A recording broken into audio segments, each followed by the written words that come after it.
नमस्कार शेतकरी मित्रांनो, डीएस न्यूज मराठीच्या नवीन व्हिडिओमध्ये सर्व शेतकरी बांधवांचं हार्दिक स्वागत आहे। मित्रांनो, कर्जमाफीसाठी पात्र असलेल्या शेतकरी बांधवांसाठी अत्यंत आनंदाची बातमी आहे। राज्य सरकारच्या माध्यमातून जी 2017 ची आणि 2019 ची जी कर्जमाफीची अट टाकण्यात आलेली होती, ती अट आता राज्य सरकार शिथिल करण्याच्या तयारीमध्ये आहे। म्हणजे 2019 मध्ये ज्या शेतकऱ्यांना कर्जमाफीचा लाभ झाला होता त्यांना पुन्हा पुण्यश्लोक अहिल्यादेवी होळकर कर्जमाफी योजनेअंतर्गत पूर्णपणे 2 लाखांपर्यंत कर्जमाफी देण्याच्या तयारीमध्ये राज्य सरकार आहे। आणि कर्जमाफीसाठी आता कोणते शेतकरी पात्र आणि कोणते शेतकरी अपात्र असणार याच्यामध्ये मोठ्या प्रमाणामध्ये राज्य सरकारच्या माध्यमातून बदल केलेला आहे। आता हे बदल कोणता आहे, याचबरोबर 30 जून पूर्वी संपूर्ण शेतकऱ्यांना संपूर्ण 2 लाखांपर्यंत कर्जमाफी होणार आहे अशी माहिती राज्याचे कृषी मंत्री दत्तात्रय भरणे यांच्या माध्यमातून सांगण्यात आलेली आहे। मग या संदर्भात थोडक्यात अपडेट आपण या व्हिडिओच्या माध्यमातून घेण्याचा प्रयत्न करणार आहोत। तर मित्रांनो, जास्त वेळ न लावता चला तर व्हिडिओला सुरुवात करूया। मित्रांनो, राज्य सरकारच्या माध्यमातून कर्जमाफीसाठी सगळ्यात मोठ्या 2 अटी टाकण्यात आल्या होत्या,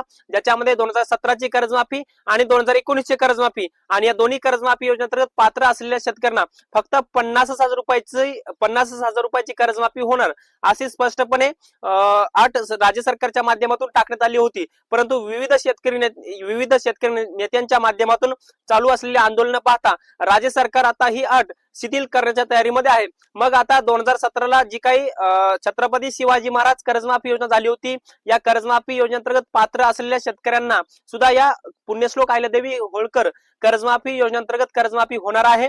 याचबरोबर जी 2019 ला महात्मा ज्योतिराव फुले शेतकरी कर्जमाफी योजना झाली होती आणि या योजनेअंतर्गत जे शेतकरी पात्र झाले होते या शेतकऱ्यांना सुद्धा पूर्णपणे पुण्यश्लोक अहिल्यादेवी होळकर कर्जमाफी योजनेअंतर्गत 2 लाखांची कर्जमाफी होणार आहे। याचबरोबर 2022 असेल, 2023, 2024, 2025 आणि 2026 या मागच्या 4 वर्षाच्या कालखंडामध्ये जे शेतकरी नियमित कर्ज भरतात, नियमित कर्ज काढतात, नियमित कर्ज भरतात आणि जे रेग्युलर कर्जदार शेतकरी आहेत, अशा शेतकऱ्यांना 50,000 रुपयाऐवजी 75,000 किंवा 1 लाख रुपयाचं प्रोत्साहनपर अनुदान राज्य सरकार देण्याच्या तयारीमध्ये आहे। म्हणजे मोठ्या प्रमाणामध्ये जे काय सुरुवातीला राज्य सरकारने या कर्जमाफी योजनेमध्ये जे काही अटी टाकल्या होत्या त्या अटी आता शिथिल करण्याच्या तयारीमध्ये राज्य सरकार आहे। आणि नुकतंच राज्याचे कृषी मंत्र्यांच्या माध्यमातून सांगण्यात आलेलं आहे की 30 जून पूर्वी आम्ही कर्जमाफीच्या याद्या प्रसिद्ध करून शेतकऱ्यांना पूर्णपणे 2 लाखांपर्यंत कर्जमाफी देणार आहोत।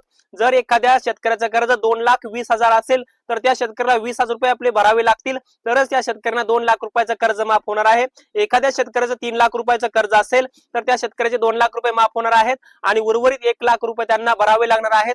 किंवा ओटीएस किंवा इतर सवलत, व्याज सवलत असेल किंवा इतर योजनांतर्गत त्यांना सुद्धा खूप रक्कम माफ होणार आहे। अशा पद्धतीची भूमिका सुद्धा राज्याच्या कृषी मंत्र्यांच्या माध्यमातून सांगण्यात आलेली आहे। मग आता कर्जमाफी योजनेची घोषणा झालेली आहे, कर्जमाफी योजनेची तरतूद झालेली आहे। 40,000 कोटीचा निधी राज्य सरकारच्या माध्यमातून कर्जमाफीसाठी प्रस्तावित आहे आणि राज्यातल्या 56 लाख शेतकऱ्यांची कर्जमाफी होणार आहे आणि तब्बल राज्यातल्या 20 लाख शेतकऱ्यांना प्रोत्साहनपर अनुदान सुद्धा मिळणार आहे, अशी सुद्धा माहिती कृषी विभागाच्या माध्यमातून कर्जमाफीची डाटा जो आहे तर तो देण्यात आलेला आहे।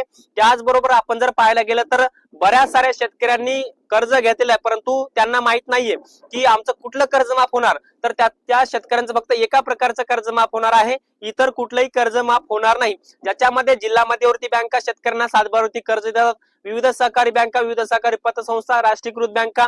आता राष्ट्रीयकृत बँकांमध्ये सर्वात जास्त बँक कुठली शेतकऱ्यांना कर्ज देते, ज्याच्यामध्ये स्टेट बँक ऑफ इंडिया सर्वात जास्त कर्ज देत असते, 2 lakh, 3 lakh, 5 lakh, 10 lakh. State bank of India, bank of India, Maharashtra ग्रामीण बँक, पंजाब नॅशनल बँक, याचबरोबर ज्या काही सहकारी बँका असतात त्या सुद्धा मोठ्या प्रमाणामध्ये शेतकऱ्यांना कर्ज देत असतात। किंवा तुम्ही तुमच्या सातबारावरती कर्ज घेतलं असेल क्रॉप लोन म्हणून, तर तेच तुमचं कर्ज माफ होणार आहे। इतर तुमचं शेडनेटवरचं कर्ज, पाईपलाईनवरचं कर्ज असेल, ट्रॅक्टरवरचं कर्ज असेल, इतर तुमचं कुठलंही कर्ज माफ होणार नाही, हे स्पष्टपणे राज्य सरकारच्या माध्यमातून किंवा आरबीआयच्या माध्यमातून सांगण्यात आलेलं आहे की शेतकऱ्याचं फक्त एका प्रकारचं कर्ज, क्रॉप लोन घेतलेलं कर्ज, सातबाऱ्यावरती घेतलेलं कर्ज, हे सर्व कर्ज शेतकऱ्यांचं माफ होणार आहे, इतर कुठलंही कर्ज माफ होणार नाही।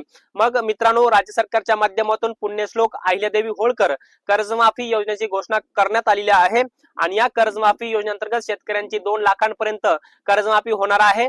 आणि शेतकऱ्यांच्या याद्या आल्यावर आता कर्जमाफीच्या याद्या लवकरच प्रकाशित केल्या जाणार आहेत आणि या कर्जमाफीच्या याद्या आल्यावर शेतकऱ्यांना आपलं आधार प्रमाणीकरण करायचं आहे। आधार प्रमाणीकरण केल्याशिवाय शेतकऱ्यांच्या कर्ज खात्यामध्ये राज्य सरकारकडून कर्जमाफीचे 2 लाख रुपये येणार नाहीत।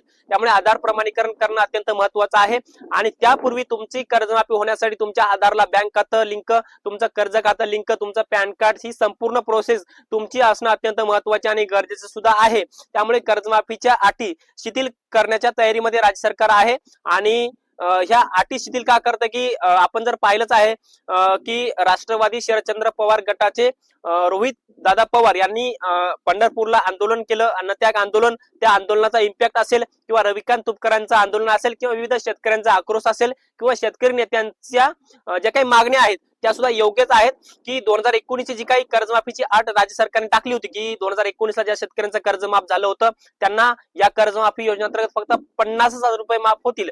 तर या अंतर्गत या अटी अंतर्गत 13 लाख शेतकरी या कर्जमाफीसाठी पात्र असणार नाहीत असं शेतकरी नेत्यांच्या लक्षात आलं किंवा शेतकऱ्यांच्या सुद्धा लक्षात आलं किंवा बरेच सारे शेतकरी त्या कर्जमाफी योजनेअंतर्गत पात्र झाले होते. मग कुठलाही शेतकरी या कर्जमाफी योजनेअंतर्गत पूर्णपणे 2 लाख रुपये कर्जमाफीसाठी पात्र होत नव्हता. त्यामुळे ही अट राज्य सरकार आता शिथिल करण्याच्या तयारीमध्ये आहे आणि याचं संपूर्ण श्रेय, आता ही जर अट संपूर्णपणे शिथिल झाली, अजून तर करण्याच्या तयारीमध्ये आहे परंतु संपूर्ण अट ही काढून टाकलेली नाही. आता ही जर अट काढून टाकली आणि पूर्णपणे 2019 ला ज्या शेतकऱ्यांची कर्जमाफी झाली होती मग त्यांनी पुन्हा 19च्या नंतर 20ला कर्ज घेतलं, पुन्हा त्या शेतकऱ्यांचं कर्ज थकीत पडलं. मग या जर शेतकऱ्यांना पुण्यश्लोक अहिल्यादेवी होळकर कर्जमाफी योजनेअंतर्गत पूर्णपणे 2 लाखांची जर कर्जमाफी झाली तर याचं संपूर्ण श्रेय शेतकरी नेत्यांना जातं, रविकांत तुपकरांना जातं, याचबरोबर रोहित दादा पवारांना जातं किंवा शेतकऱ्यांच्या कर्जमाफीसाठी जे काही बच्चू कडू असतील किंवा विविध शेतकरी नेते जे लढत आहेत तर त्यांना हे पूर्णपणे श्रेय जातं. आता हे राज्य सरकार कर्जमाफी तर राज्य सरकारने केलेली आहे. आता राज्य सरकार तर म्हणते की राजकीय दृष्टीने आम्ही ही कर्जमाफी केलेलीच नाही. मग मोठ्या प्रमाणामध्ये जाचक अटी म्हणजे जास्तीत जास्त शेतकरी कसे या कर्जमाफीसाठी अपात्र होतील, आम्हाला कसे पैसे कमी लागतील या हेतूने सरकार कर्जमाफी करत आहे. परंतु सरकारचा उद्दिष्ट हे नाही की जास्तीत जास्त कसे शेतकरी पात्र व्हावेत, जास्तीत जास्त शेतकऱ्यांना कसा कर्जमाफीचा लाभ व्हावा, आज सरकारचा उद्देशच नाही असंच मला वाटतं. कारण की याच्यामध्ये आपण जर पाहायला गेलं तर ह्या जाचक अटी, कारण की 2019 ला उद्धव ठाकरेंच्या माध्यमातून मोठ्या प्रमाणात शेतकऱ्यांची कर्जमाफी केली आणि त्या जर कर्जमाफीची जर तुम्ही अट लावत असाल तर कर्जमाफीसाठी पात्र शेतकरी होणारच नाहीये. किंवा 2017 ला ज्या शेतकऱ्यांची कर्जमाफी झाली, आता 2017 ला राज्याचे मुख्यमंत्री कोण होते? देवेंद्र फडणवीस होते. त्यांच्या माध्यमातून छत्रपती शिवाजी महाराज कर्जमाफी योजनेची घोषणा केली आणि छत्रपती शिवाजी महाराज कर्जमाफी योजनेअंतर्गत अद्यापही त्याच कर्जमाफीचे काही शेतकरी पात्र झाले, 1.5 लाखांची कर्जमाफी दिली. परंतु छत्रपती शिवाजी महाराज कर्जमाफी योजनेअंतर्गत पात्र असलेल्या परंतु अद्यापही लाभ न मिळालेले शेतकरी 6.5 लाख आहेत आणि त्या 6.5 लाख शेतकऱ्यांना 6,500 कोटी रुपयांची कर्जमाफी होणं बाकी आहे. मग ही सुद्धा कर्जमाफी सरकार कधी करणार हे सुद्धा उत्तर सरकारने द्यावं. कारण की काही शेतकऱ्यांना आता नवीन आधार प्रमाणीकरण केवायसी करायला सांगले, परंतु पूर्णपणे 6.5 लाख शेतकऱ्यांचे 6,500 कोटी रुपयाची कर्जमाफीची 2017चे पैसे ते सरकारकडे बाकी आहेत. परंतु ही सुद्धा कर्जमाफी आम्ही देऊ आज सुद्धा राज्याचे कृषी मंत्री दत्तात्रय भरणे असं म्हणत आहेत. आता बघूया पुढे काय होतं. पण सध्याचं कर्जमाफीचं नवीन अपडेट हे होतं की राज्य सरकार ज्या कर्जमाफीच्या अटी घातल्या होत्या 2019 2017ची तर ही अट शिथिल करण्याच्या तयारीमध्ये आहे. याच्यासाठी नवीन एक समिती नेमलेली आहे. आता या समितीच्या माध्यमातून उत्तर काय येतं हे सुद्धा बघण्यासारखं आहे आणि 22 तारखेला यावर एक मुख्यमंत्री बैठक घेणार आहेत. आता या बैठकीमध्ये कोणता निर्णय होतं हे सुद्धा बघण्यासारखं आहे. आता कर्जमाफी संदर्भात संपूर्ण अपडेट मी तुम्हाला सांगण्याचा प्रयत्न केलेला आहे. अजून काही तुम्हाला माहिती पाहिजे असेल तर खाली कमेंटमध्ये नक्की लिहा. तुमच्या कमेंटचे उत्तर आम्ही नक्की देण्याचा प्रयत्न करूया. धन्यवाद.